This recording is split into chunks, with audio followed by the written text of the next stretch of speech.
dine and wine, these Raj Yogis come with this spiritual wisdom overflowing as a mine. This broken world order, which is now on the decline, where people from their jobs are forced to resign. God tells us, my dear child, everything here is indeed super fine. Just let your attention and awareness towards me align, so that you get to experience in your stage the incline, which in turn makes your intellect broad, wise, and super refined. So, with this, thank you so much, all of you, for joining. And I'll pass it on to Sister Claudia for the official welcome. Over to you, Sister Claudia. Om Shanti.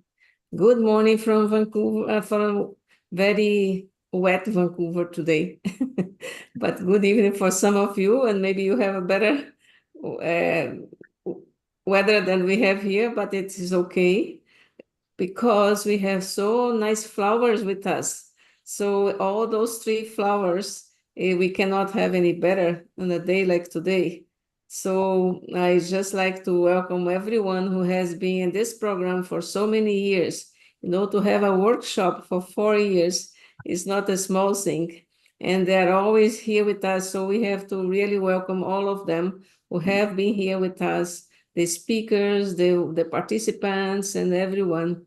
So it's a kind of a pleasure to have all 3 of you today celebrating with us those 4 years of workshop. So I like to, since you are so nice flowers, I have a quite nice rose flowers for you as well. So I like to give you some of these flowers. So welcome you, all of you, and then take with you some flowers and put in your garden. Okay, so thank you for being with us, and we are really looking forward to hear from all of you. Thank you. Okay, so thank you so much. And before we give on with, I'm sure you all are just awaiting for the mics to come to you, but it's a celebration. So hang on for a few more moments. We'll be showing you all of you all, because you all were an integral part of the workshop. So we'll be showing you all small clippings of the entire last year journey, which we had from 76 to 100 workshop.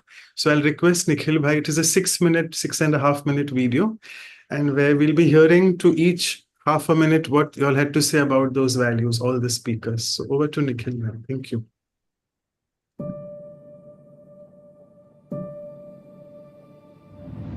So let's play the part also with reverence to that innate, original, pure nature and intention, what it was meant for.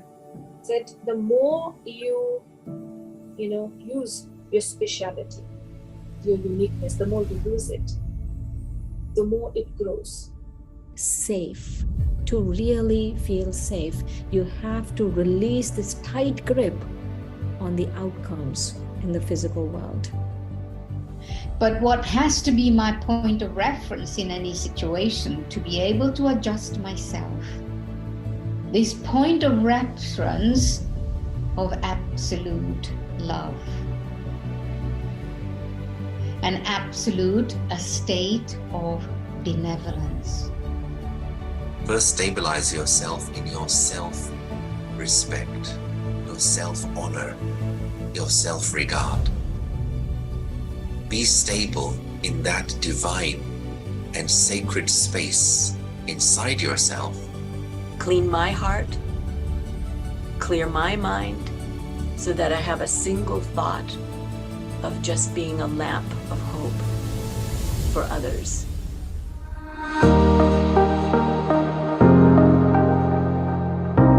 Because I think lots of us who come into spirituality notice that more creativity comes up, and that's quite, I think, a sign of balance. The joy that comes from poems, it's satisfying both sides of the brain.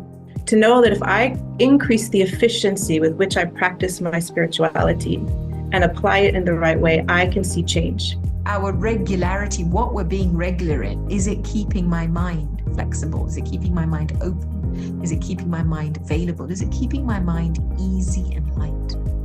If decency is there in you, you will not allow circumstances to compromise that decency. To work with curiosity in terms of exploration is that it feeds you back enthusiasm, because there is a new energy. But the simple act of kindness, the simple act of love, the simple act of helping someone in a moment of need is a big source of inspiration. That no matter what challenges come from the outside, you should never let go of your divinity, your spirituality, or your divine manners above.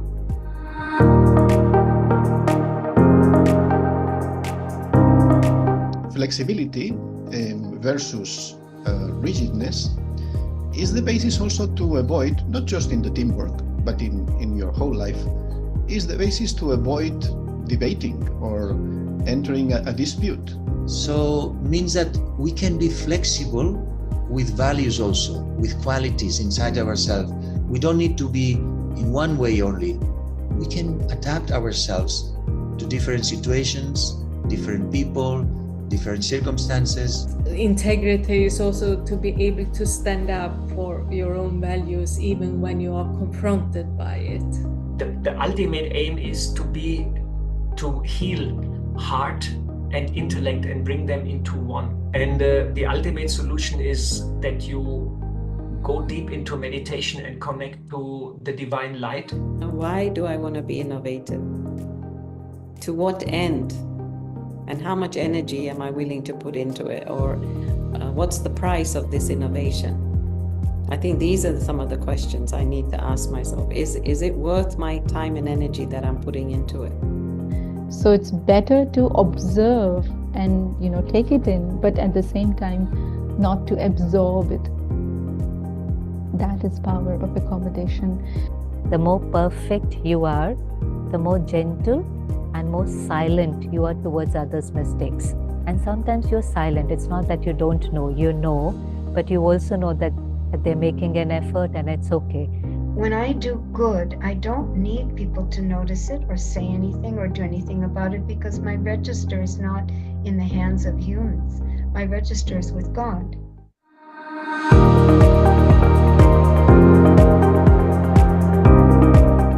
Every time I had any criticizing thoughts towards myself, I would stop and really forgive myself because I understand how much harm it creates on the soul.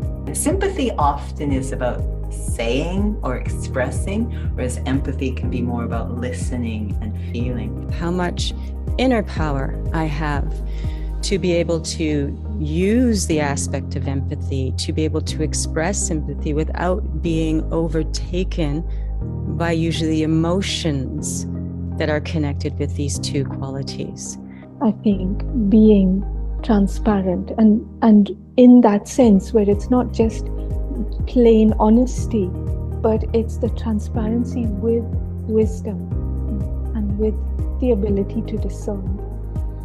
So if I respond to a mistake with a mistake, then I'm lacking that responsibility that will make me transparent. Maybe your energy needs a bit more kindness, maybe love. Because to become a proficient spiritual person, that state of consciousness needs to gently be upgraded.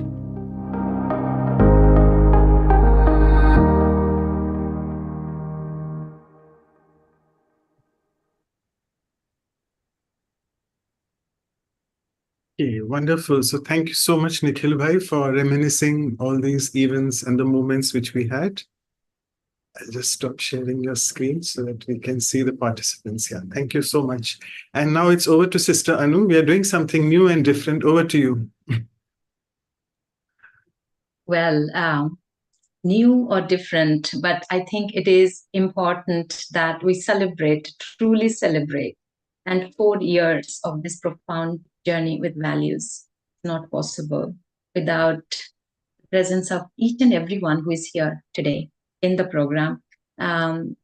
Well, I really want to take the whole session to name everyone who is in the team. As I always mention, the team members are amazing, like in communication, to prepare the messages, to send out every week the emails, WhatsApp invitations, preparing for the translators, the recorders, the coordination between all, and the technical, preparing videos, preparing the PowerPoints for our workshops. So today we thought we will bring a few faces to the front who are in the background, so that the participants who attend every week can see.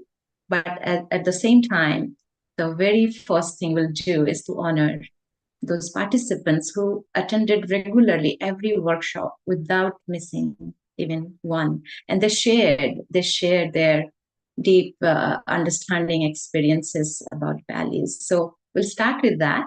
There are so many. Each participant we would love to invite, but I think we want to also listen to our speakers, their hearts about the values. So we have chosen just a few who are very regular. We'll start with, I'll put all of them. First, Sanam is joining from Europe. She attends every time without fail. And I'll add Rehna, always there with us, from India. And we have BK Michael. He's from Europe. No matter where he is, he joins. He's joining today from India. And as I always mention, this is just simple love for the values that has brought us together. This celebration is for all of us. We would love to hear just your insight, that experience with Values for Life series. And after that, of course, Pooja. So I was wanting to bring her after the participants done, but Pooja is very special. I'm going to mention later. So let's first listen to first Sanam. Thank you very much. It's just so wonderful to be with you all again and again every week. And it's, yeah, and I must say, happy 4th anniversary to everybody, each and single one of you. And this one loves the discovery of the beginning, the middle, and the end, if I may say, today to summary, for the summary of the values that we have. And we had a beginning, and we have a middle too now. And the experience with the beginning, with the always an icebreaker video, or it's a lovely poem for the speakers. It is just such a great experience. And the middle, where we all step back and just observe the wonderful speakers, all the wise words they share with us, and we take with us. Yeah, and the end, of course, in the end, all questions are answered. Yeah, that's all I can share and would love to share today with all of you. I'm happy 4th anniversary again. Sanam. We hear from Rehna. You're muted. Don't. Okay, Om Shanti, and a happy 4th anniversary from me as well. So what I would like to share about this program was the first time I joined this program was because I came across a flyer in one of the groups which I followed on social media, and it was Jayanti Didi's class, and that is why I joined, because I wanted to listen to her. And then after all the sessions that I have attended, this was way back in late 2021, if I remember correct. And after a while, I got disconnected from it. But then in July 2022, I got a chance to attend the trainer programs for the Vihasa, for being a Vihasa facilitator. And I attended the same. And I was really, in depth, I was, I would say, impressed and convinced about the utility of this program. And after that, there was no looking back. So if I go, somewhere beyond that, okay, in the past, there is so much things to share with you, but I don't think the time would permit that, because I have been a part of a lot of service groups, and there were many people who tells me things like, okay, you are so this and that, and you should be doing this and that. But I never say no to any one of them, but deep within, I know the ground reality and what I'm capable of, on what I can do or what I should be doing. So like Brij Bhai Saab shared the other day, it is better to be competent in acquiring knowledge and imbibing them rather than fight or be competent in the service field. Because when you imbibe a lot of knowledge and acquire it and share with people, that is the biggest service, I think. And according to the daily Murli study, the God has also given us the criteria for which we can say that the service has been successful. And there is 4 things. One is we are happy with ourselves. Okay, whatever service we are doing, we are happy with ourselves. And those whom we served are happy with us. And the companions that we have during that seva, they are happy with us. And of course, if all these 3 criteria are fulfilled, of course, God will be happy with us. So I would like to say that this particular project is the closest that I experienced, which fulfill all those criteria in my experience. Because as I told you, I have been a part of a lot of things earlier too. A similar project, I was part of a similar project in a different scenario, where I was single-handedly, managing all those things, the back-end activities, the handling, and a lot of things initially. And later on, a lot of people joined. But of course, it was a great learning experience, and I'm thankful for every opportunity that I got. But as I told you, this particular project, it is the closest that comes to the 4 criteria which was described by Baba and the Murli. And Thank you, Rena, sister. That's very kind words summarizing your experience. Thank you. I think, we'll also briefly hear from Brother Michael and Sister Pooja. I hope our speakers are not minding, and it's a pleasure to hear you, but briefly, quickly. Yes, Sister Brother Michael. And just before I was in the session with Gentiben, with Sharona on the first row. So it's nice to see Sharona just now and all of you. And yes, congratulations for this value. It's amazing because for me, the very simple way to have spiritual life is to follow the value, to implement the value in life. It makes you soul conscious. When you are soul conscious, you can have connection with God easily. You say, my Baba, and God say, yes, child, and He's there. So congratulations to allow everyone to really to have that possibility to go in the easy way, smooth way, because it's also, I want to really congratulate you for the professionalisms, for the family feeling. You integrate everyone, you give love. The art is really engaged, when I'm participating, because I'm so happy to feel being integrating with all of you. So, Om Shanti, Om Shanti, Om Shanti. Congratulations, Om Shanti. Thank you, Brother Michael. So congratulations to you and each of us. Thank you. And Sister Pooja is very integral part of Values for Life series, that once the exercises are decided, planned, it comes to life. So that beautiful presentations and images. So also prepares the summary of every talk that we attend. It's so beautifully included every part, but beautiful image. So the beautiful PowerPoint presentations, you don't know who prepares it, but you enjoy in every workshop. That's Pooja's. Thank you, Pooja. You would like to say a few words? Thank you so much, Sister Anu, for those kind words. It's been my honor and a pleasure to be a part of this since 4 years. I thoroughly enjoy the creativity, making all the presentations and summaries of all the talks. It's lovely to listen to all the esteemed speakers, and while listening and making the synopsis or the summaries of the talks, it's actually helped me a lot.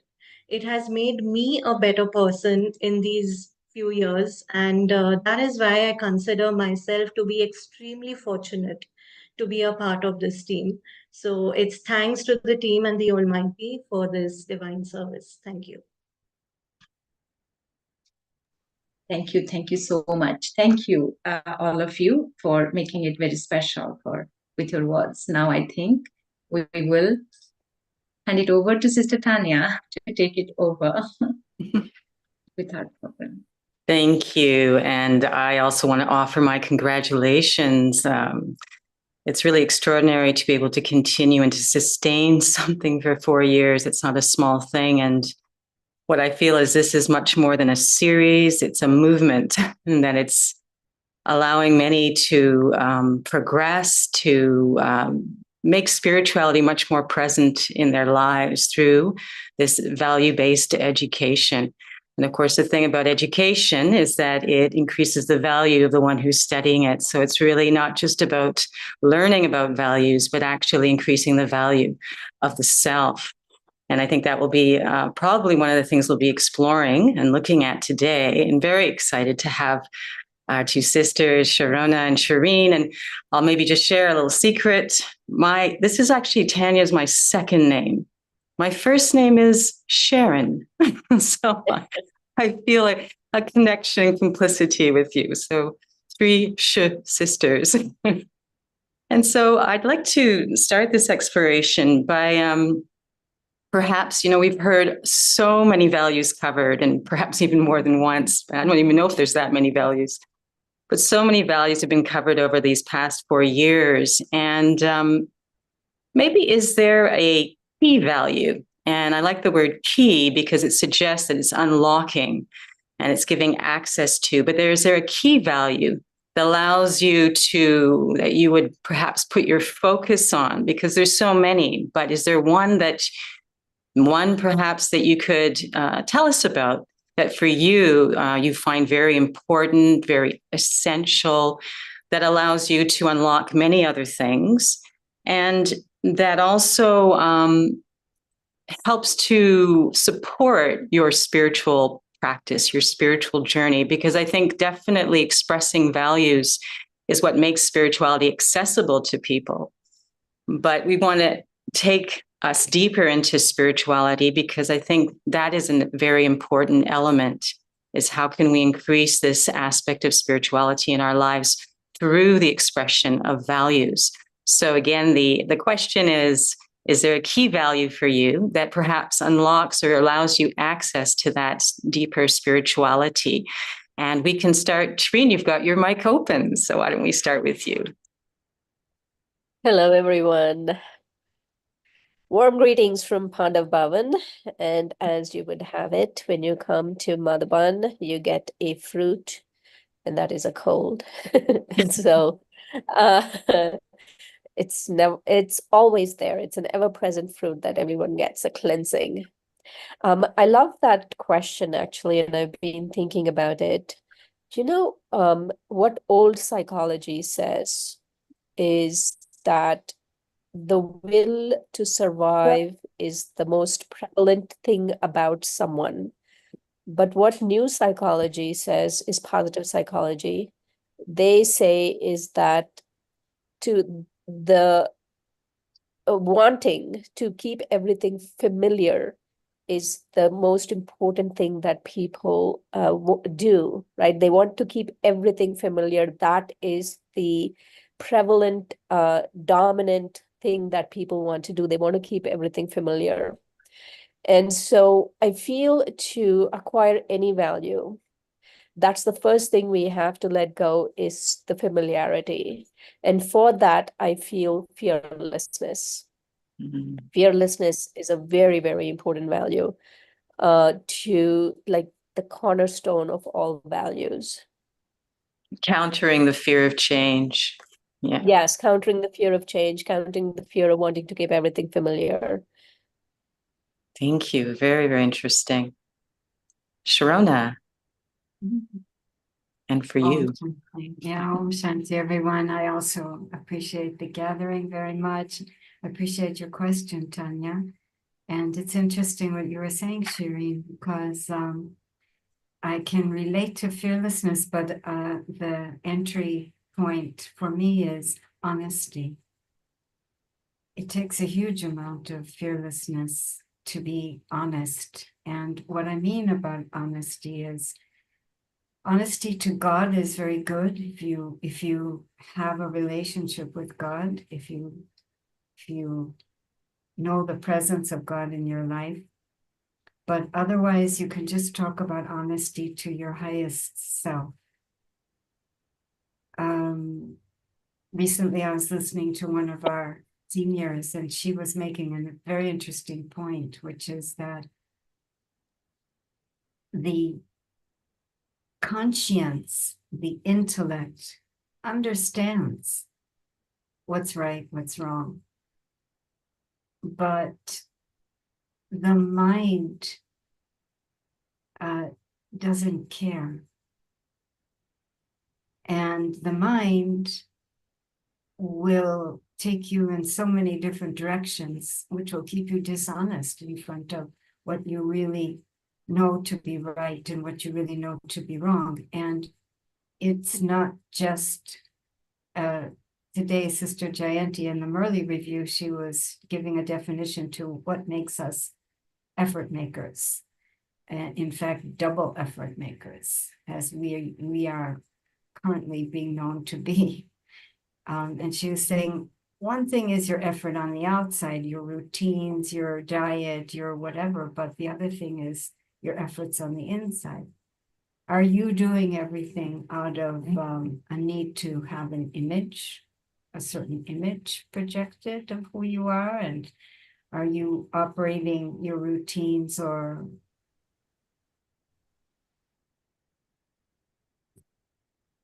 your spiritual?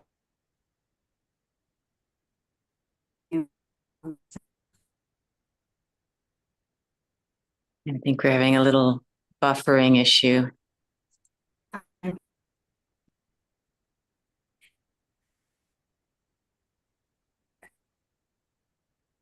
So Off her video and let's see. yeah, I'm it's a sorry, good I'm being idea. rude. Let's just see. If you can hear us, Sharona, if you can close your video for a moment, that might help in terms of the well, we'll invoke her. Yes, we'll invoke her We'll back. invoke her to come back from the magic land. Maybe we can sort of trampoline off of where I felt that was perhaps taking us is, in a way, we look at spirituality and the values, expression of values, as moving us towards truth, towards our truth. And the qualities that both of you share definitely are connected to that. And in a way, to not be able to express values, to not be able to connect to that spirituality is what's blocking us from that truth. And so the fear of change, the fear of not keeping things as they are, like just wanting to keep things the same, can actually be a block to entering into a place of truth that we're going to experience ultimately, which is perhaps, why do we want to express these values in our life? Why do we want to connect to our spirituality? Is we want to have that deep peace. We want to be happy in our lives. We want to feel our lives have a sense of value and purpose. And so in terms of that, how can I, deal with this fear? And perhaps, and Sharona was talking about it, but let's look at what you had brought up, Shireen, and this aspect of the fear that is blocking us. How can we get beyond that? What for you is some of the ways that you, if you ever feel a sense of, and it can be subtle, that fear that's coming, that is somehow becoming an obstacle to reconnecting to that place of value and truth? All right. I want to share a couple of things. One, let me very briefly share. All of you heard of the book Pride and Prejudice by Jane Austen. All of Jane Austen books have a lot of gyan in them. They're very, very values based.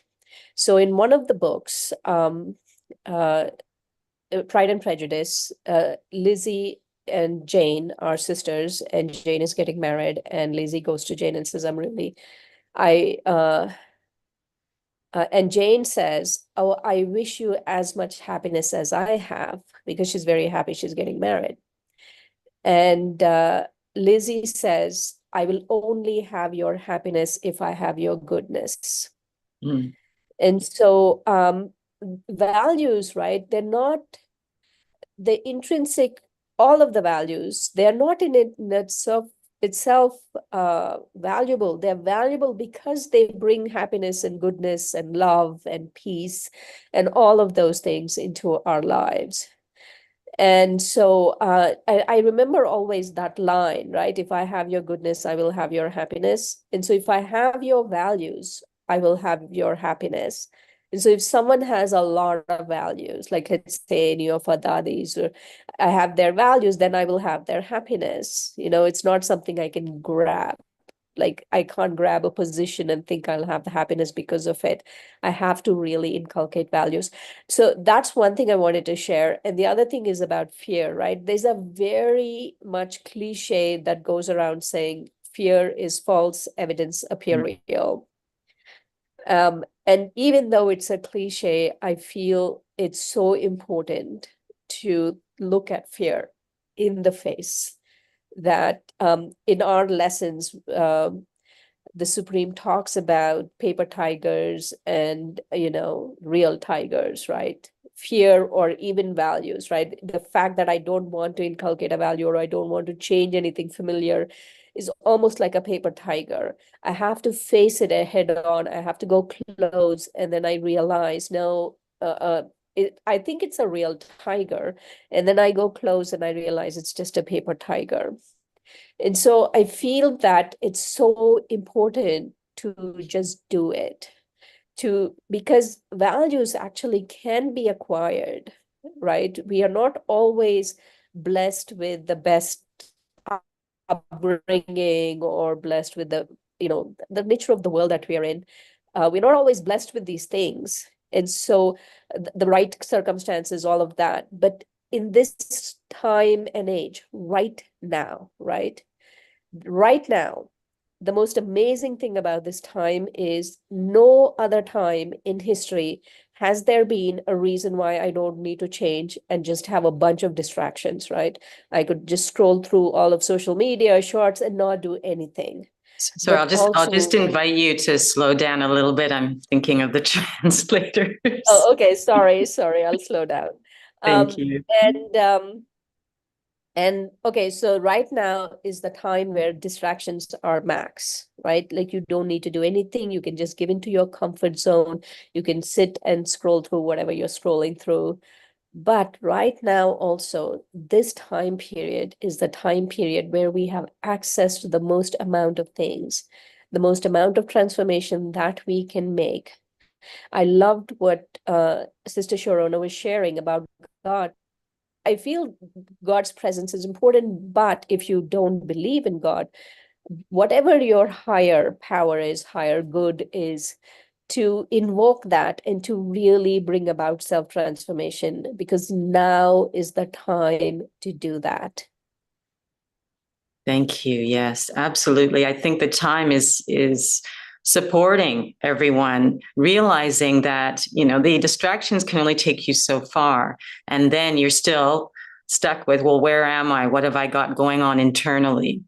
Outside cannot help me.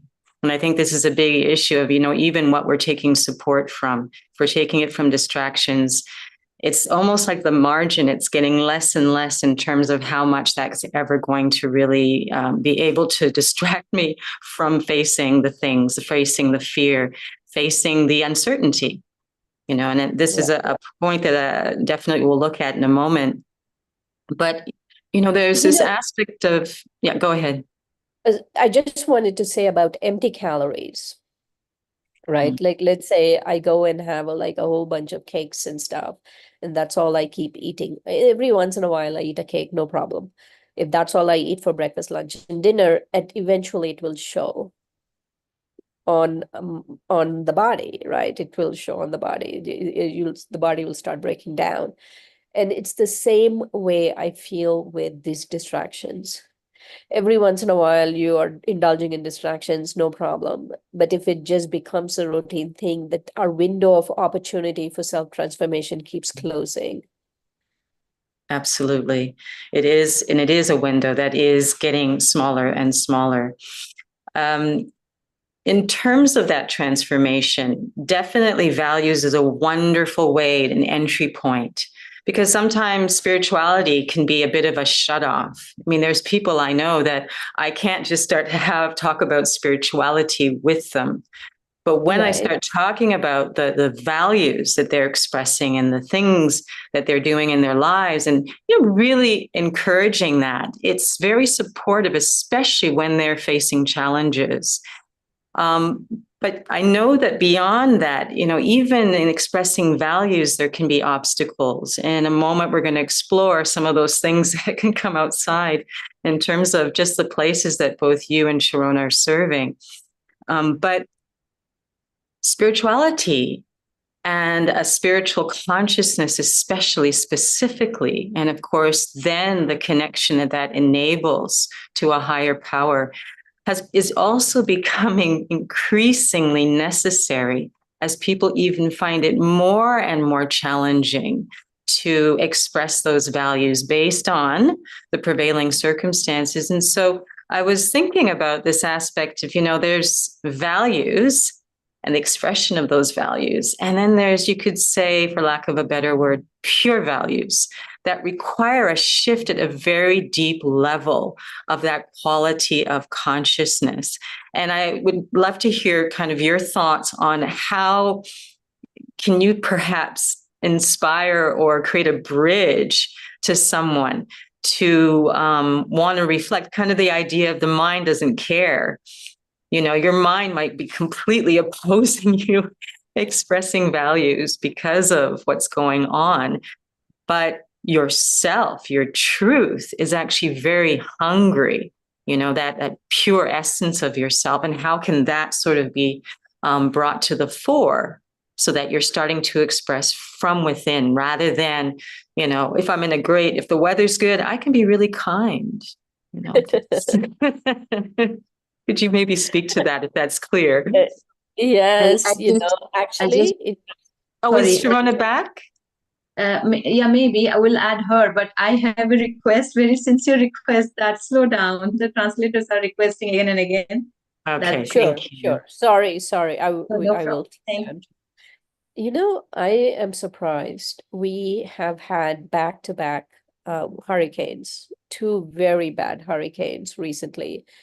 And so one was Helene, and Helene hit, and I was shocked by, like you're going through these residential subdivisions and house after house after house after house, everyone's belongings are outside, right? Because their homes flooded and they had to throw out everything. And then 2 weeks later, Milton hits and everyone gets flooded again, including we got flooded. And so the shocking thing is how, maybe not shocking, surprising. The surprising thing is how people banded together and helped each other. There was so much help. Everyone was taking care of each other. Everyone was helping each other. And so maybe that in extreme situations are innate values, right? Like these are innate core qualities that they come out because everyone were really helping each other. And I wanted to go back to something you said in the beginning of the session and even now about truth. I feel eternal truth and spirituality are synonyms. So anything that is spiritual is truth, and anything that is spiritual is truth and eternal. So why can't I say that this laptop is spiritual, right? Or me using this laptop is spiritual, is because the laptop has a lifespan. But why do I say that when I am inculcating certain values that is spiritual? Is because I, the soul, am spiritual, and these values are innate to the soul. So they don't ever end. They are eternal. And I feel that the best way to get to any value is like to cut out all of the fluff and everything, right? Is to just become aware of ourselves as eternal souls. And when I become aware of myself as an eternal soul, what is innate within the soul will emerge. Whatever is inside will start coming up. Just like parents, right? When you have kids, no one gave you a manual and said, okay, this is how you take care of the kids. So many qualities within you just came up because you became parents. It's the same way with soul consciousness.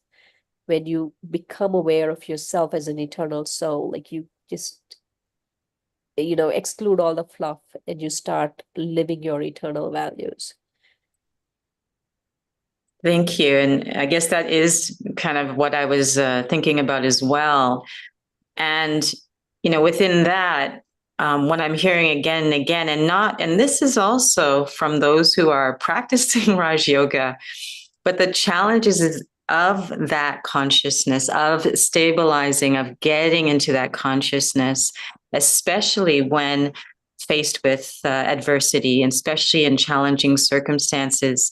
Sometimes it can kind of springboard us into, I've definitely experienced where I'm faced with, a big test or a serious situation, and it somehow works as a trigger too, but because of also the practice I've had. And I think, how can we make that accessible? A practice of, if you will, being able to enter into that spiritual consciousness. I know this is what we teach. It's the basis of what we teach. But sometimes I feel it's still a struggle. There's still something, perhaps a way that we're approaching that.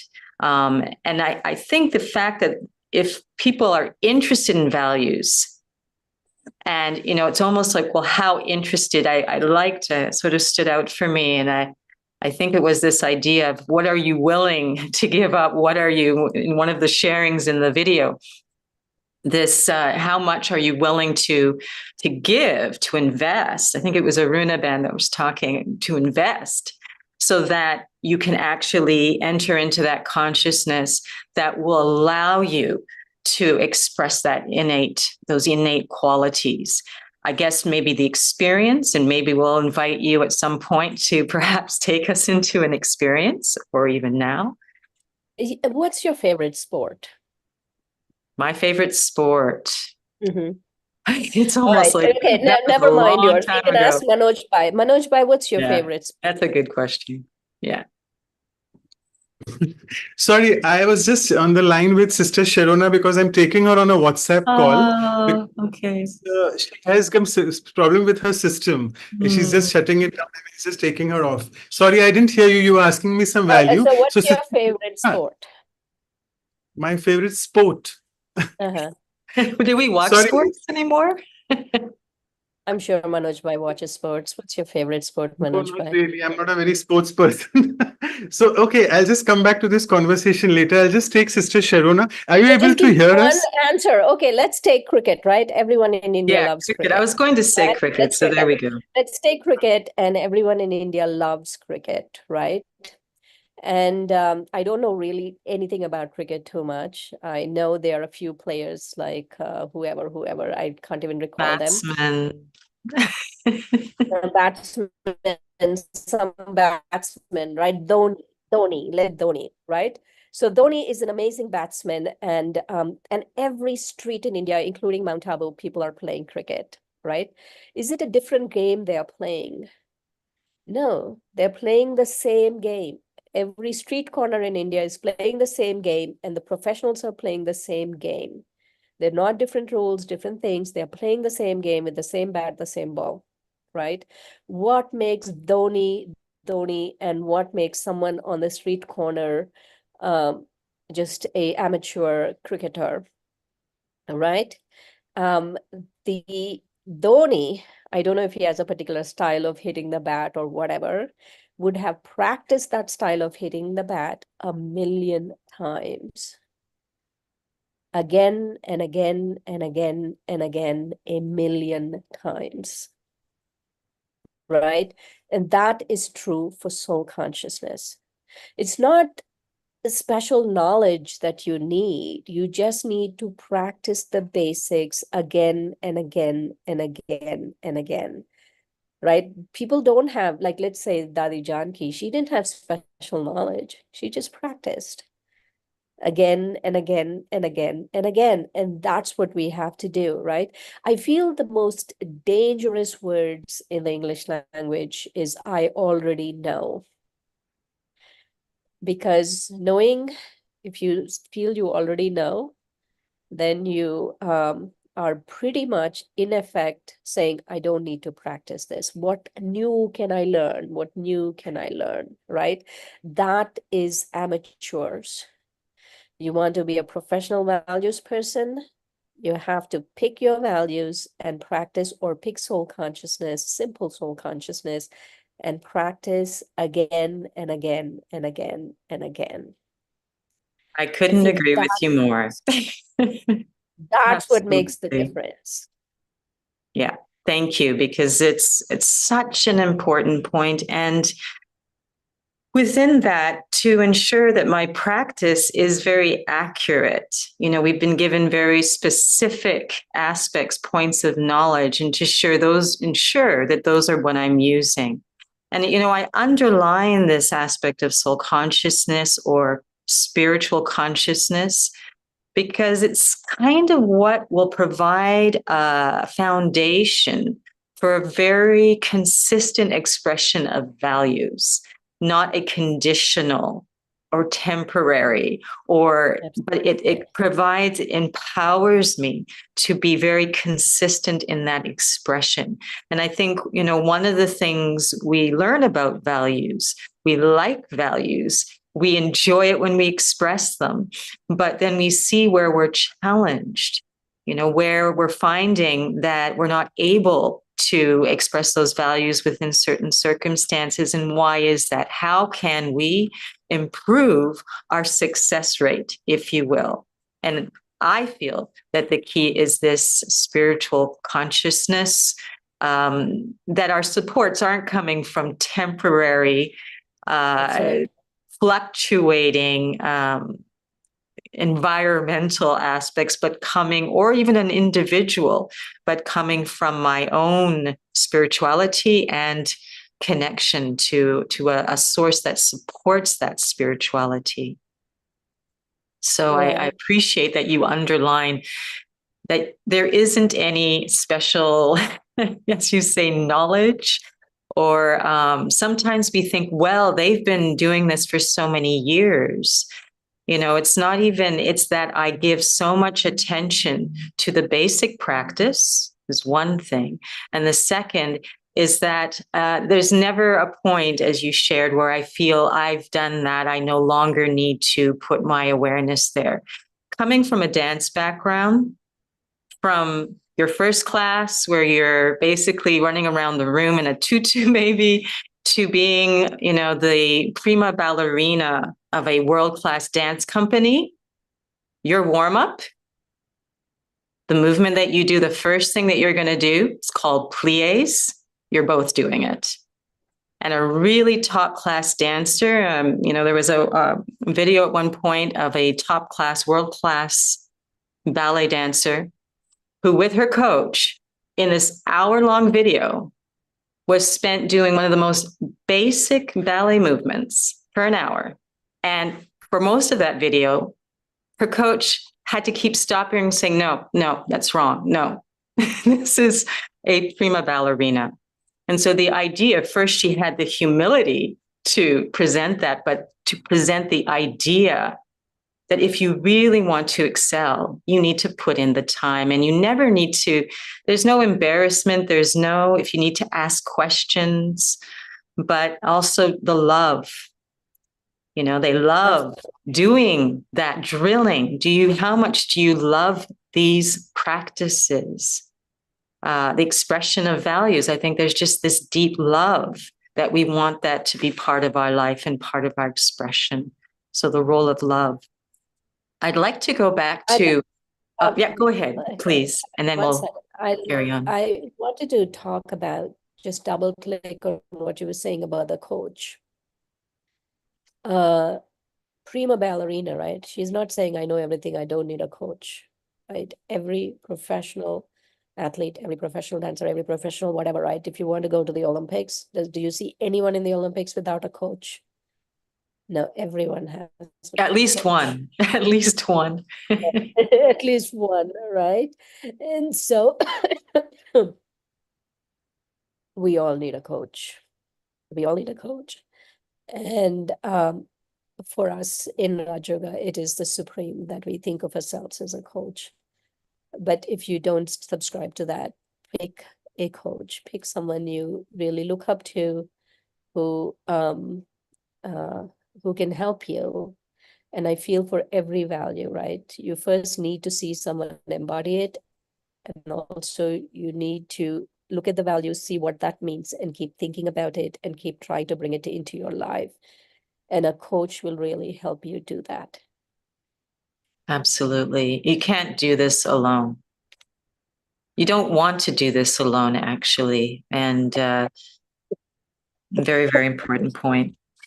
So I'd actually like to go back to this aspect of being, you have firsthand experience of being in a situation, a lot of upheaval. I mean, basically living in Florida is not a matter of if, but when. Now it just seems like it's not even once a year. Before, it was, maybe every few years, then every year. Now it's several times, it seems, a year. There's some kind of tropical storm hitting. And, I was thinking back to, you shared that within this particular experience, it seemed to generate a lot of support, helping out each other. I do remember when Katrina hit that there was perhaps not that happening. And I remember Katrina hitting too. Sorry?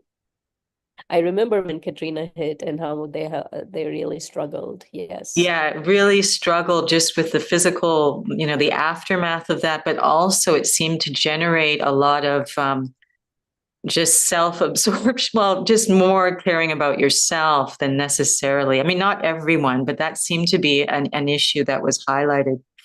And I also remember just another circumstance. I have a sister who lives in Calgary. Many of you know her, Sister Judy.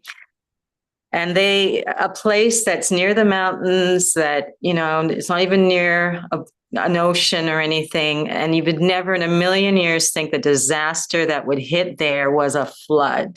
I mean, I could never imagine that.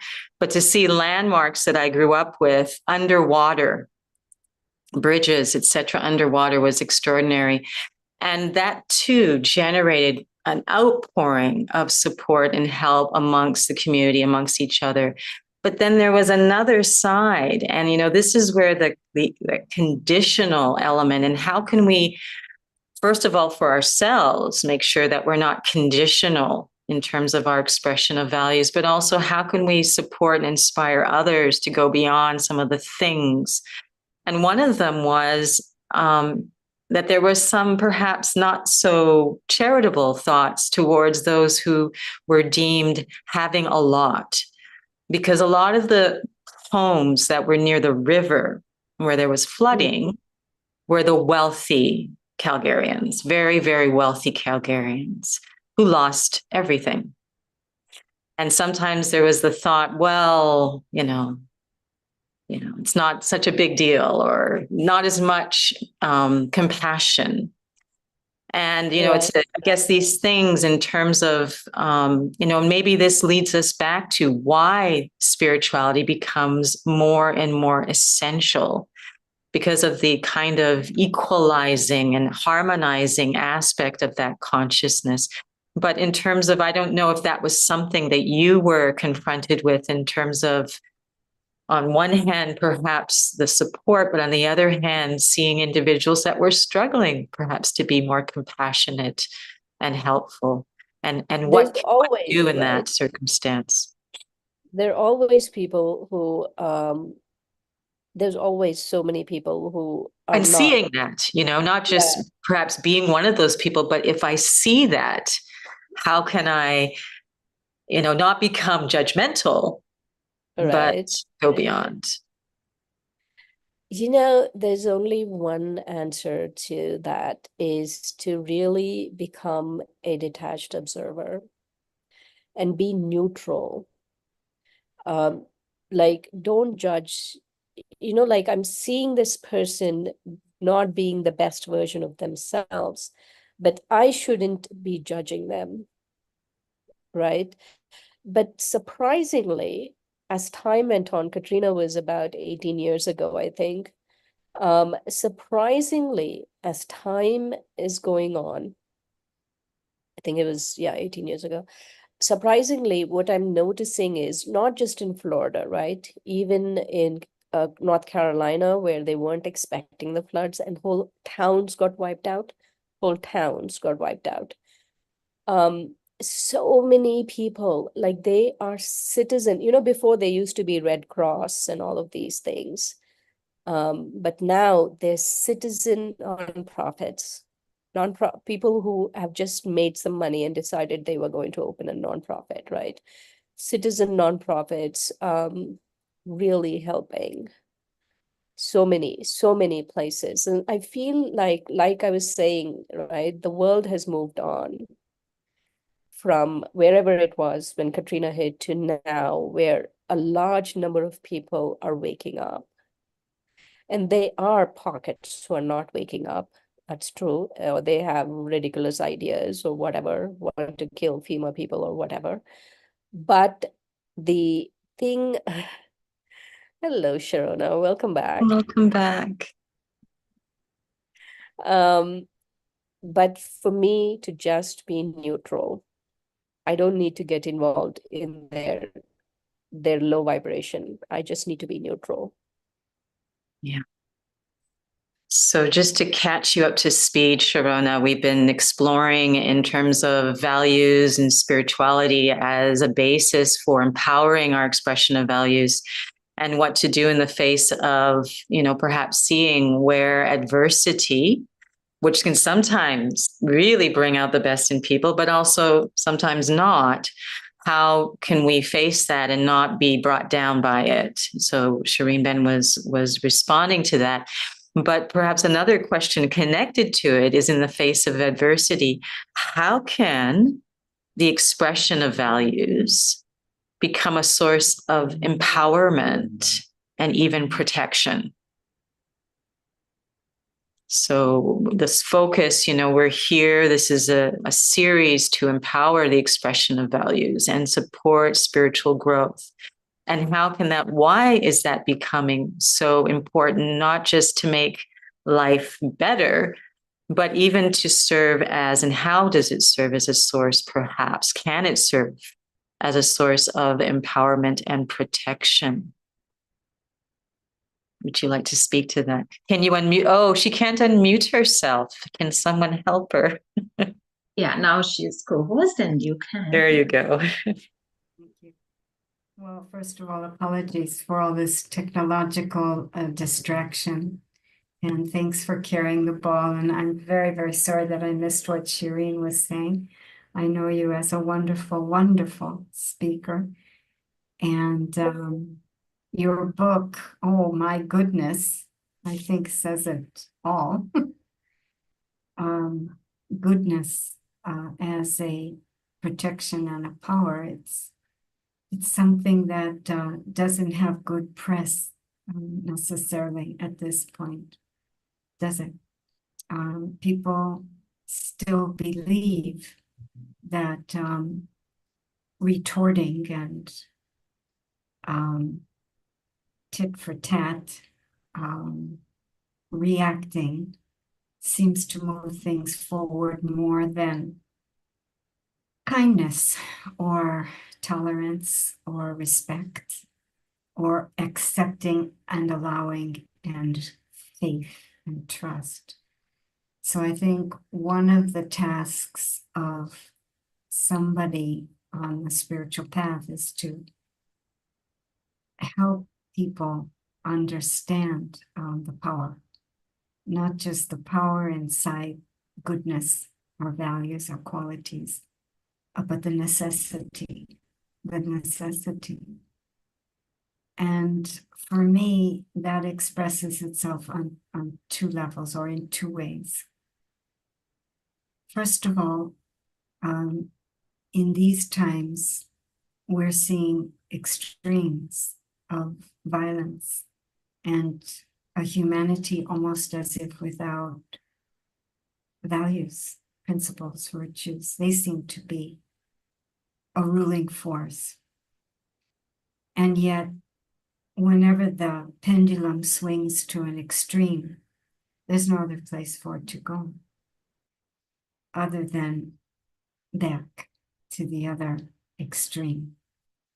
So that's one reason why we all need to be giving values and principles and qualities a good look and another chance, because these times are different than whenever else in history it seems like goodness would have lost the battle.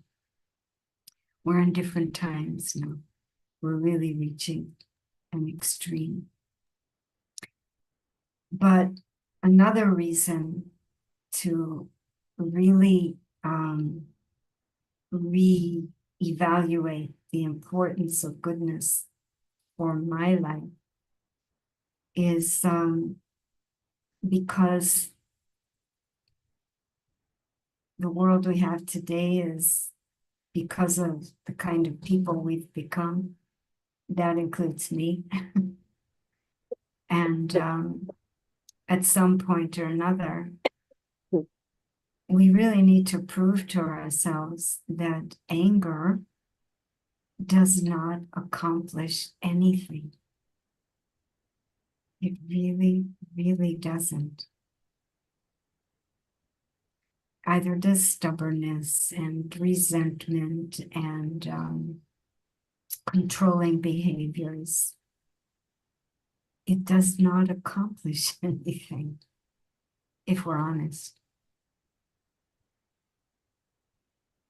And maybe we've been able to be without that inner honesty for decades regarding certain relationships or certain responsibilities.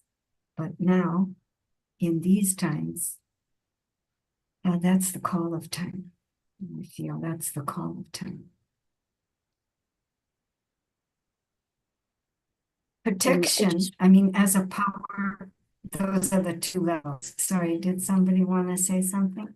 No, I just wanted to add one thing, is that I love what you're sharing, that we should prove to ourselves that anger doesn't really accomplish much, but also that we have to trust that our values are going to help us. There has to be that deep trust. That's right. That's right. And I would say that that's different from faith. Because with trust, I'm experimenting. Here's your fearlessness and courage. I've understood all about the law of karma. I've understood that every drop of goodness right now is contributing to a shift that's happening in a plan much larger than what any one human hand could hold. Night is now going to be morphing into day. Winter is now going to be moving into spring on the spiritual level. And yet, who's going to bring that beauty and warmth of spring? Who's going to bring that light of the new day? It's whoever raises their hand in front of God and says, I would like to contribute to that pool energetic pool of goodness, which will create that warmth of a better tomorrow and that light as opposed to the darkness. So we can understand that even one person is important in this, because you don't need 7.5 billion people doing this work. You just need a critical mass. That's always a small number. So I can understand it. And yet the programmings and conditionings inside my emotional habits again and again can thwart my effort to go for goodness, go for a value or a virtue. So here's the difference between faith and trust, because I absolutely have faith that goodness has to be accumulated now for there to be this kind of larger plan shift. But trust means in the moment, in my everyday life, I keep, checking myself and checking myself and reaching for that higher vibration, either from within or from above, and then change, experiment, try that new thing. That's the trust, that this is what's needed, not just for the relationship, not just for the situation, but we're talking about an unfolding of a world plan, which is so much bigger than any one of us, but so important to be understanding and also proving to ourselves. Moment by moment. I just want to share something here that Sister Sharona said, which is so important what she's saying. There's this story, right? It's a very cliched story, but the ending is different on this one. So a whole forest catches fire, and they are these birds trying to put out the fire, and they take a little bit of water and go and put out the fire, pour it on the forest fire. And so some of the other animals make fun of the bird and say, "What are you doing?" Right? Like, your little bit of water is going to make a difference on this big forest fire. And the bird says, there are two kinds of people in the world: people who don't do anything and people who do something. And I want to be the person who does something. And so it doesn't matter. It might feel like whatever I'm doing is just this drop of water in this big forest fire, but eventually I will be the one who's going to help transform, because we will come in the collective of actually who have done something. And that's an attitude and intention, a shift at that level. What I align myself with. Go ahead, Sharona. Sorry. The version I heard of that story is that the animals laughed and the little bird just was saying, I have to do something and I have to do what I can do. And the dedication and the determination of the little bird caught the attention of the angels who brought the clouds of rain. And those clouds put out the fire. And I like that version because what it's doing is bringing in this other extremely important element in this whole larger picture of transformation that the world is currently in. And that is, not just there is a plan. Things are not just happening helter-skelter. There is a plan. And there's a director orchestrating this plan. And the part of the one above, call it the part of the divine, call it the part of God, call it the one of the highest intelligence, is very real in this larger picture of it all. And I do feel that's the purpose. One of the main purposes of a good spiritual study is to understand at this point the larger plan, but then who are the players and what are the different roles being played. And actually, Tanya, I don't know if you know, Shireen, for sure, you wouldn't know, but Manoj Bhai does. I found a very short video which kind of investigates this aspect that I just brought up, but not having been with you all along, it might have already been covered, or it might have nothing to do with where you're all going already. So no, we want to see it. I think it's perfect. I think it's very timely. I've actually gone through all my questions here, and so much appreciate your responses. Absolutely. And I think it's a beautiful thing that this is part of something much bigger than each of us. But if each of us do not step up and decide to get on board, what are we missing? Because the world is going one way, but destiny is going another way. That's right.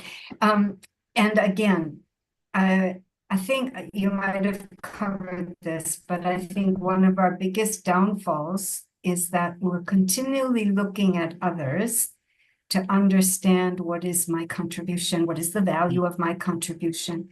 And we've been raised to think that our contribution or our doing, as in this little bird, is something external.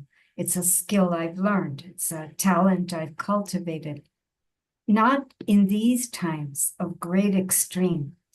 Actually, a very big role that anyone who wants to can play is to be one who's very determined and very focused on connecting to that higher frequency and putting that into the way I'm thinking and speaking and doing, because we only need a few people to do this. We don't need everyone doing this. This is a big key. Absolutely. Anyway, so this might be the moment. Yeah, this might be the moment. Can we make this the moment for the video? Manoj Bhai or whoever is doing this video, can you just be sure to pause it at that point where I suggested it needs to be paused, not stopped, but paused. Yeah, thank you. So Sister Anu, you can just pause it at 26 seconds, just to remind you of that. They're very specific. Is it 20? Yeah, thanks. Is it 26, 20? 26. 26, good. Here we go. Great. Somebody's very ready. And there should be sound also. Just have to, in the icon down at the bottom, just click on that because it's muted. It's here on the bottom right at the bottom right side. Yeah. Or maybe then you have to share It might be that it's not, sometimes when you move over to a screen share, just before that, it says share sound too. But it's okay. We can manage without sound. It's all right. I think I've created enough technological challenges to this program. I step back. We can manage without sound. It's okay. Sure, no worries. Yeah, let's see the whole thing. Get that large again.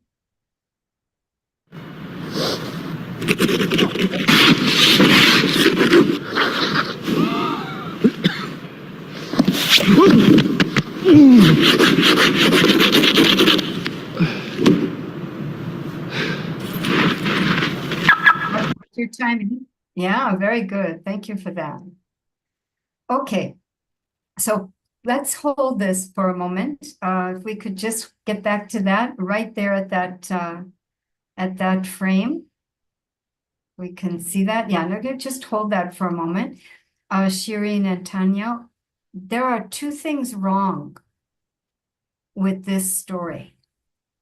What's your thoughts? Does it have anything to do with the title? That is not mine. That belongs to whoever put this on. Okay. I'm thinking the snow is so high that how is he going to get out of there, even if he cleared out his windshield and everything. True, true, good point. It's a mystery. I'm suggesting there are two things wrong. I mean, what do we see here? Walk me through what we just saw. Man coming out I of certainly don't think he's wearing enough clothing for that kind of weather. Seems like he's not wearing enough clothing. And then, so there he is. What's he doing? What's the action there? He's trying to open his car. He's trying to open his car. He's trying to get into it. And those of you who know the North know that this is real. I was also born in the northern United States, and your car was literally buried. Sometimes schools were canceled because you couldn't get out your door, the house door. Yeah. So I don't know if Shireen knows anything about this in Florida, but Is his car frozen shut? yeah, that's what would happen. Typically, first of all, you can't see until you get the snow off the windows. Right. And yeah, typically you've got a problem with the handle too. It'll be frozen locked. But there's still two things wrong. Anything else? The lights seem to be on in the wrong car. Right? Light The seems car to be on the wrong car. Something's there. Something's happened there. Right, maybe he's cleaning the wrong car. Ah, yes. Car? Clean the wrong car. That's happened actually by quite a few people. Not personally, but where Okay, they so cleaned off the wrong car. if that's true, that could be one thing wrong. And what would be a second thing wrong? Well, then he's trying to open the wrong car. Then he's trying to open the wrong car. Okay, can we see this right from the beginning again? And this time, don't stop it. We go right to the end. Very curious.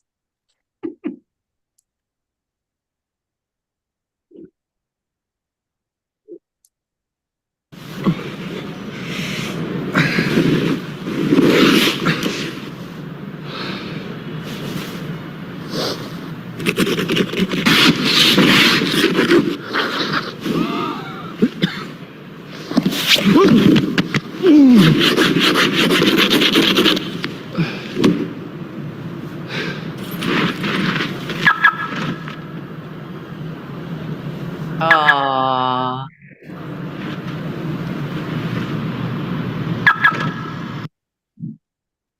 Okay. So what's one of the two wrong things? As Shireen Ben shared, he's cleaning the wrong car. He's cleaning the wrong car. So this is really not very good. He's done all the work for a neighbor, but he's got to start all over again. What's the second thing? He doesn't seem to have the right equipment to clean his I know, right? I was thinking, how can you breathe with your briefcase a clean the windshield? That's not possible. Yeah. That's right. Shouldn't there be something better? Like in today's world of technology, shouldn't we have something to do that quickly? And in fact, the next reel after this is an advertisement for an automatic, like instead of hair blower, it blows heat, and it's for quickly melting the snow from your windows and getting you in your car. So he's not only got the wrong car, but he's got the wrong method. What's the spiritual message of this lovely little video? Actually, we were talking about that earlier in terms of how we approach our practice. Are we even going in the right direction? Yeah. Oh no. Shireen, what Oh, do you're you still there. Okay.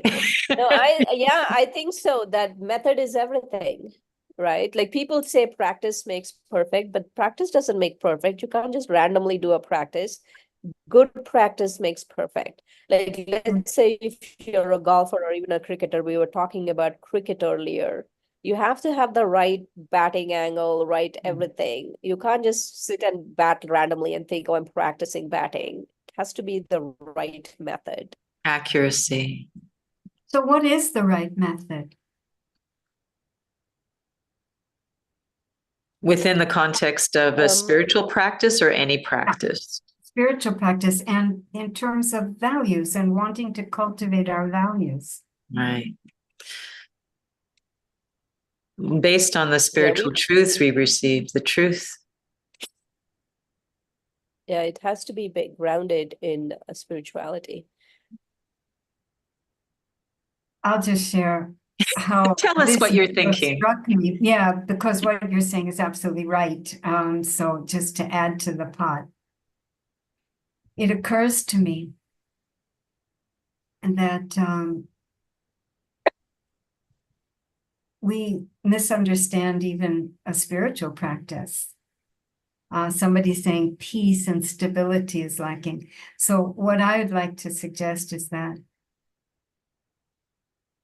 we even could misunderstand a spiritual practice because we could be spending a lot of time trying to overcome the negative programmings and conditionings. In other words, we're working on the wrong car. We're working on the wrong form.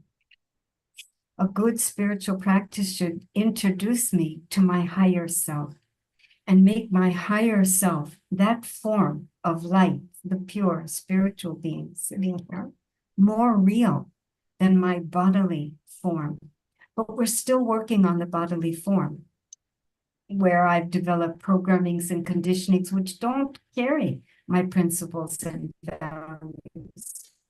We're still trying to remove those. We're still trying to face and confront those instead of putting all our attention and working on our light form, our highest form, our beautiful self. The methodology being based on this idea, and we have to prove it to ourselves, that I am very good. No matter how much the arrogance, bossiness, disrespecting has become part of my character, that is not how I've been made.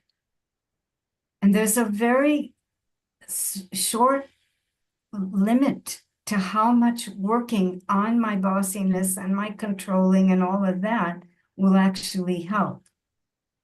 But this method, focus on the other form, my beauty, my truth.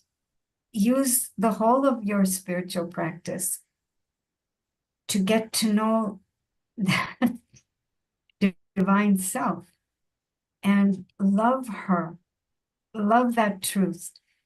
Convince yourself, like we were saying before, prove to yourself that that's not just the power of the day, the thing that's going to swing the pendulum, but that these times are for bringing us back to our divinity and our beauty. There are two short stories about Sorry, that, I just but- interrupted because I want to make sure we're good for time. I know that we've probably gone over time, but what I We really have gone- love what you've Yeah. brought up, and it's so, so important that we're not fighting with not being bad, but we are nurturing that ultimate goodness and light. Beautiful, all beautiful. attention has to go Is there. there. Absolutely. At least this is my experience at this point. Absolutely. Enough just to identify the wrongness. That's ego. But then all the stuff on, what is behind all of that, the goodness behind it. Yes. So just make sure you're working on the right car. Exactly, the right form. And with the right method. And with the right method. It's Because wonderful. I Very must say, the higher force, the supreme, the divine is available to us in these times of extremes in ways that force simply hasn't been before. To explore that, to enter into that wavelength, to pull that into my life, that's the warmth, that's the heat, that's the love that's going to melt all that ice.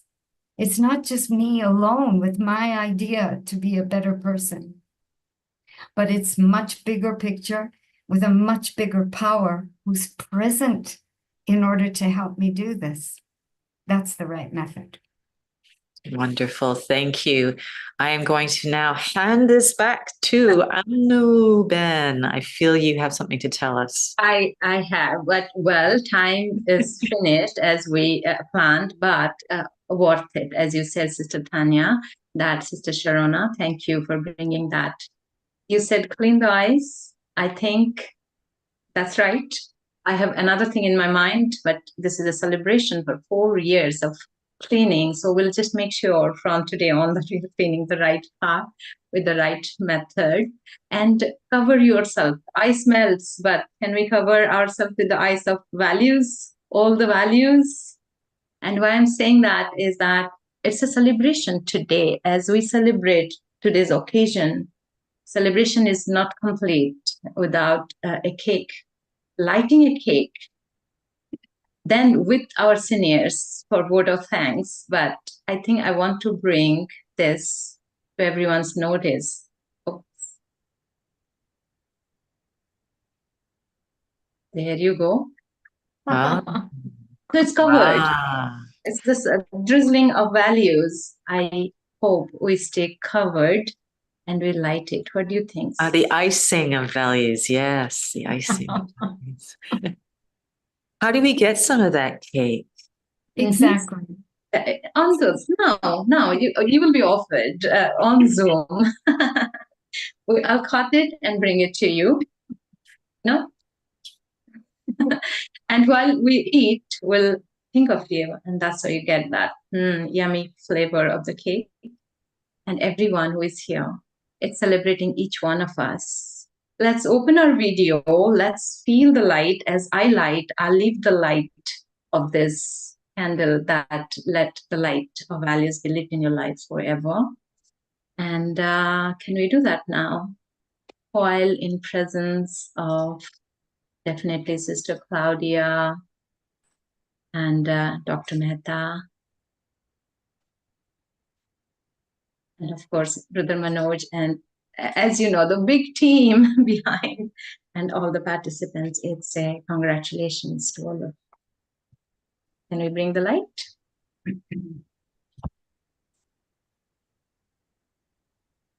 Light.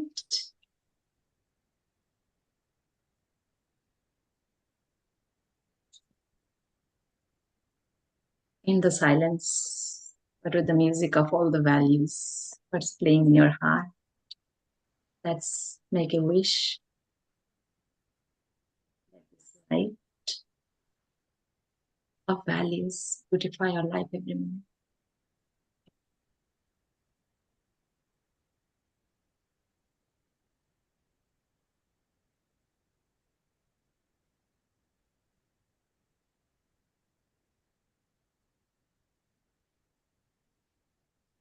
Okay, so we'll try to cut the cake. Let's see if it reaches to you. Can we do that? Here is a knife, ready. Oh, okay. Values or Om Shanti, that deeper music in your heart. Did that.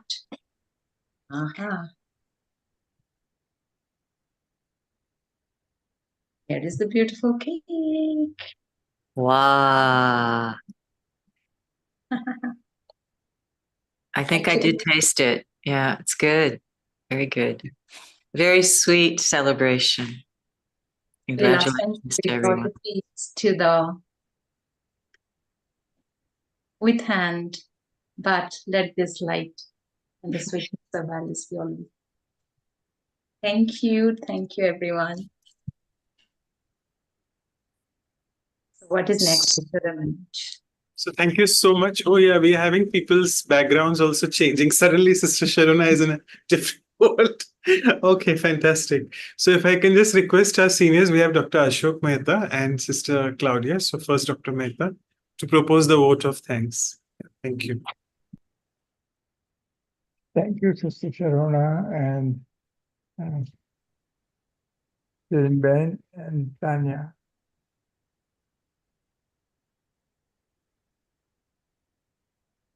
Sharona Ben, whenever I know her for more than 30 years, the first time I met her in Boston.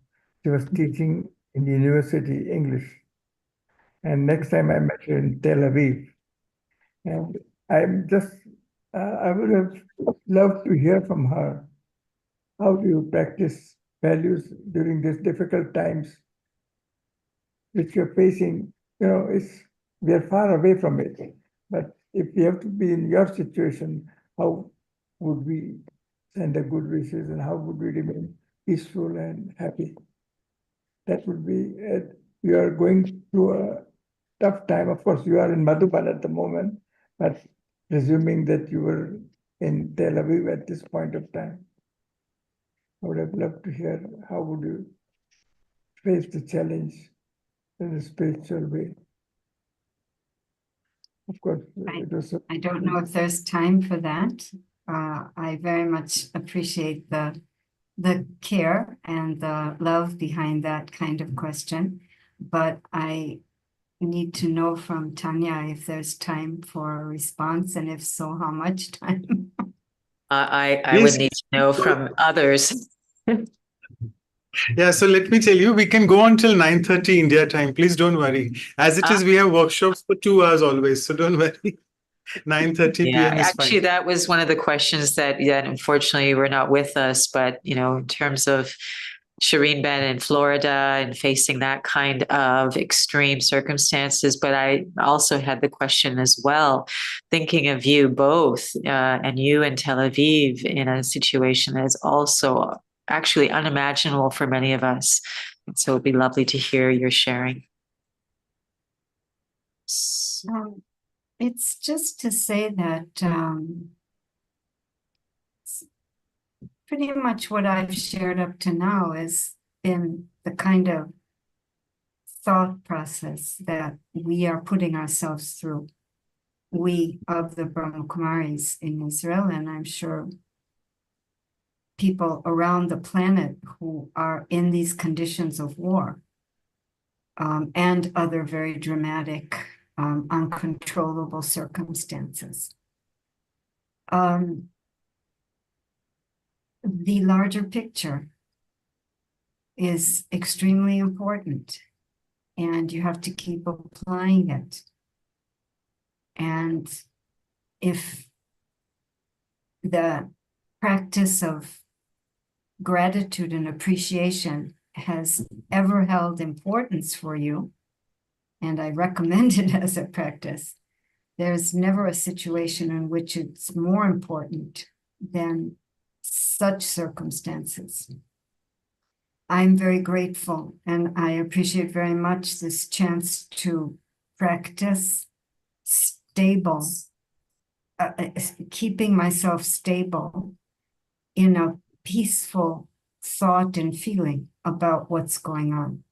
It's a very important practice, not to be influenced by the violence, and to know myself as a non-violent person, and to prove and to continue with that proof that non-violence is the truth.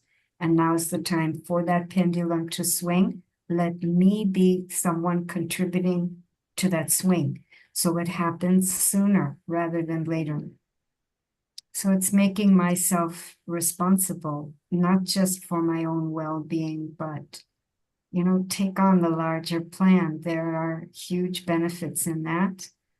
And that's where because according to the philosophy of the Brahma Kumaris, God is a major player in this larger plan. And I feel it's a great privilege and great honor to be able to play my part alongside of the divine God. And yet the practice becomes extremely strict. Not one thought out of faith, trust, peace, personal well-being, personal accountability to well-being. It's a very important test paper. It's a very important opportunity to practice and rehearse. And that's what we do. We help each other keep this framework around everything that's going on. when we hear the sirens for the bombs, we translate that into traffic control music. And we just, for those who know of our Brahma Kumaris practice, of once an hour, music goes off and we go into that frequency of peace and divinity. So we hear the sirens for bomb warnings, and that's our music to go into a higher stage. And you can see also in the bomb shelters, people hide their emotions in various ways, or they deal with the emotion of the moment in various ways. Some laugh, some tell jokes, some giggle, some cry, some get very quiet in a hard kind of way. A Brahman vibration means the vibration of somebody who's practicing stability in a higher level.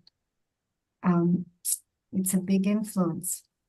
Within 5 minutes, atmosphere can change. And you know that that's the divine. You're happy if you could be an instrument for that. These are the times now. It's really a confrontation between evil and good. And if our own particular area isn't yet proving that to you, look around. Other parts of the world are getting that proof. And your area will also have that chance soon in the upcoming future, because we really are in times of extreme. And there really is the responsibility to move the pendulum straight to the other extreme. And we can do this. Thank you, Sharona. That's a very inspiring and important message that basically we all, if we're not already ready or already in that experience, that it's definitely where we're all headed. Thank you so much. By the way, that's why I changed my background to flowers. It goes with the cake to celebrate and keep focused on blossom, blooming, and beauty. Absolutely. Beauty. I liked the beauty part. That's also something that is a focus for me as well. It's the right car. The right car. Maybe we can go back to Dr. Mehtabai if you wanted to share a few other thoughts. I have always looked at Sharona Ben. Whenever I look at her, I'm always reminded of Mother Teresa. I shared with her once before. She has the same structure and similar approach. So I really enjoyed listening to you. I think if there's any place where the practice of spirituality should be done in a right way, in which we have been practicing and learning, is the right place where you are. That's the toughest. And I think that's, Baba would say that this is an examination. You have to pass the paper and then you get the marks. So there you are. On all sides. On all sides. Yeah. Israel, Gaza, Middle East, Ukraine, so many places all around the globe. Any place is as good or as bad or as tough. But amazing that you have been able to keep your balance so well and keep so happy. I'm so happy to see that. I haven't seen you for a long time. Missed meeting. I should have been in Madhuban at this time of the year, but I have some commitments in Mumbai, so I couldn't come. Missed meeting all of you. Thank you. I think I have not met Tanya Ben and Shirin Ben. So I have been to Montreal, but that was many years back. I don't think I was even here yet. And Tanya Ben, the Shirin Ben I missed because I have been to Florida a couple of times, but to Miami, but didn't have a chance. But thank you for sharing your thoughts. And I think we are learning every day, even after many, many years from each other. I think these values workshops have given an opportunity of peeping into your deeper experiences. Thank you very much for sharing. We enjoyed it. Om Shanti. Shanti, it was very nice to hear from Dr. Mehta and also asking Sharona to give us some real points about her life right now. And because we have been studying those values, I always say that we study and sometimes we see one value needs to be increased. It's nice to go back and listen to from the seniors what we need to do to improve. And of course, that like Shireen was saying, that we need to go deep into that soul conscious.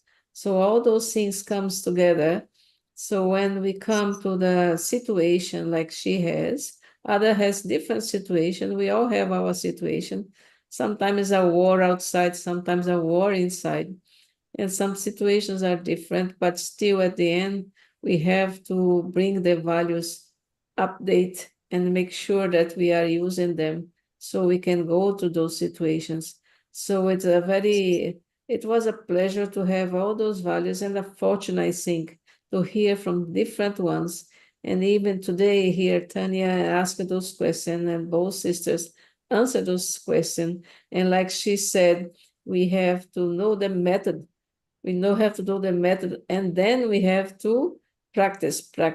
So when the time comes, like Sharon is going through now, and Shireen comes sometime. I went through flood too. I know what it is when you see the rivers just coming and taking over their house. So then we know how the things comes and how we react that moment. That moment is just whatever is inside ourselves that reacts. And so that's why we have to practice for those time. Like always we say, we have to practice if a fire comes, what to do. Now we are practicing here for earthquake, so we know what to have to do. So that same way, so the practice of the values also have to be know the method, and then practice. Was very good to hear this today. Remind us, hey, know the method and practice every day. Thank you very much to all of you. Thank you. And also So thank you thank you. to the translators as well, and those who record the videos so that we can hear it again and again. So thank you so much, Dr. Mehta and Sister Claudia. And just a quick announcement, you all will be wondering where Sister Shireen has disappeared. So she just had to leave for some other commitment. So she apologized for that, but we had her for the entire session otherwise. So I'll just pass it on to Sister Anu now. Over to you for the announcements and the photographs. Yes, so quickly, let's see what's coming up. We are full, right? Full with our values. The prosperity is the time now, as they also celebrate in India, the sign of prosperity, Diwali. So the value that we'll discuss for episode 101 for Values for Life series, next episode is prosperity. In Hindi, it's Samriddhi. So it's happening next Saturday, 26th October, same time. We'll have our very dear senior brother Ken from Brazil. I don't know if he's traveling and joining from Madhuban too. But he is the regional coordinator of Brahma Kumaris in Latin America. So please make a note, and please join. And then following would be the workshop that we take more time to deepen the value within us through exercises. So it is happening 2 weeks after, 2nd November, same time. First hour will be the exercises, second hour will be the insightful and meditation. We'll have Sister Anjani and Sister Rona joining from Brahma Kumaris, Manhattan, New York, USA. Please join us then. And followingly, just after 12 hours of that workshop, we'll have the silence retreat on prosperity. This is based on the Brahma Kumaris teachings. It's well open to everybody, whoever is practicing Brahma Kumaris teachings or not, because it's silence and deeper reflection. So we welcome you to join and experience. And you can find us on our websites, vihasa.in and vancouver.brahmakumaris.ca. All the videos, including today's, will be on our YouTube channels as well as these playlists. So We'll see you in the next ones. But right now we'll have our photo. I would request everybody to open your photo, see your right form, and shine your light so that we can make this moment the most memorable and make our lives shining with value. Okay, I got the photo. Thank you, everyone. I would also now will request all the team members, whoever are here, to open your video as we will spotlight you. Actually, participants too, whoever will have their video open, will flow the light to spotlighting with the last meditation song. So I'll invite everybody to open your video. And now is the last meditation of the session. Brother Nikhil.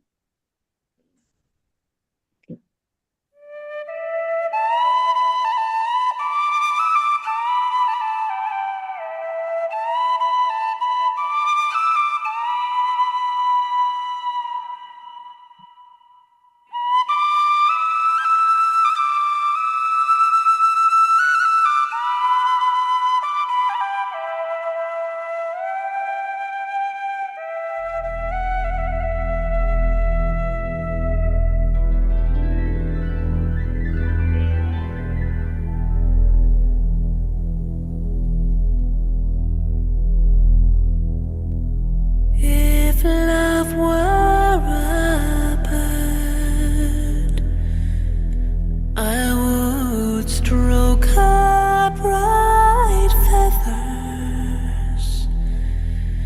Then I'd watch her fly free, cross the still of the dawn.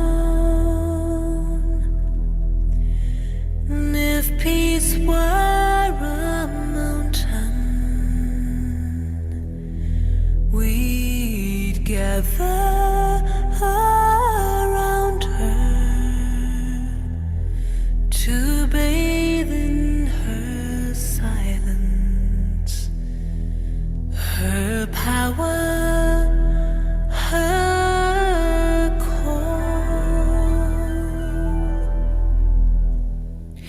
If wisdom could sing or whisper his secrets,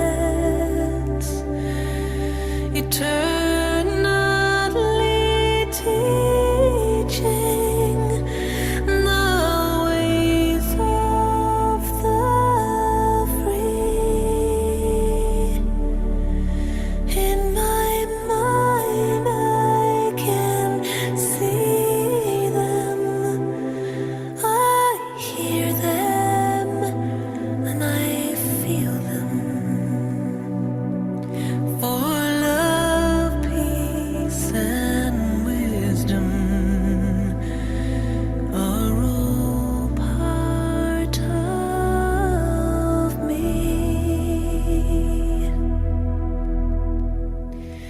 If love has her freedom and peace her expression, surely wisdom will grow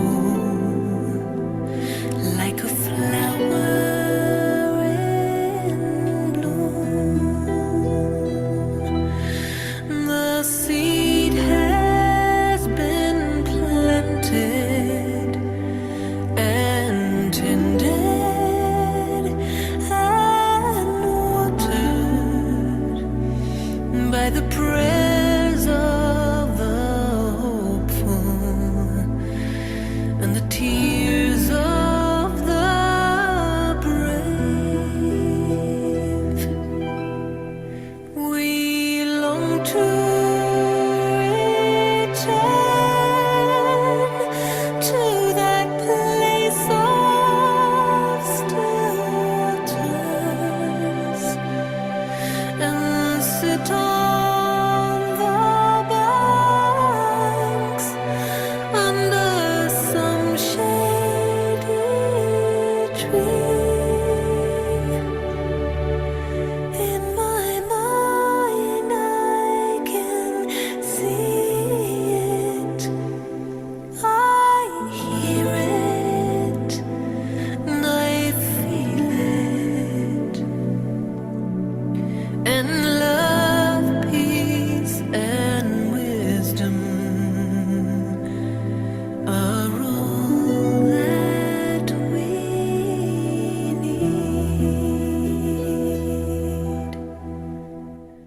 Some call me.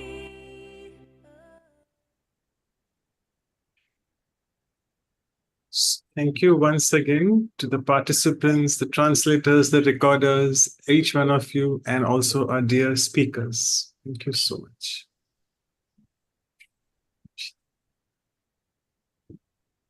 Thank you, everyone. Bye.